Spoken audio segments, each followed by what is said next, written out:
Presidenti e Kosovës Atifete Jahjaga ka thënë se është me rëndësi që serbët të dalin në numër sa më të madh në zgjedhjet e ardhshme lokale.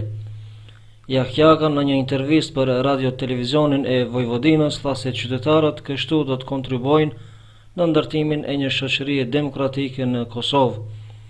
Ajo shtoi se ligji për amnistin është miratuar ndër të tjera që sa më shumë qytetarë të mund të angazhohen në procesin zgjedhor.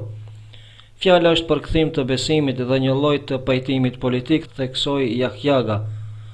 Ajo u bëri thirrje qytetarëve të cilët kishin ikur nga Kosova që të kthehen, sepse Kosova është shtet civil që nuk bazohet në dallimet kombëtare dhe fetare. Sipas saj, çështja e pronës dhe e kthimit është e drejtë e patjetërsueshme e çdo individi. Jahjaga tha se brezi i ri është urë e bashkëpunimit ndërmjet Kosovës dhe Serbisë dhe se të rinjt nuk duhet të bëhen peng të së kaluarës son të dhimbshme.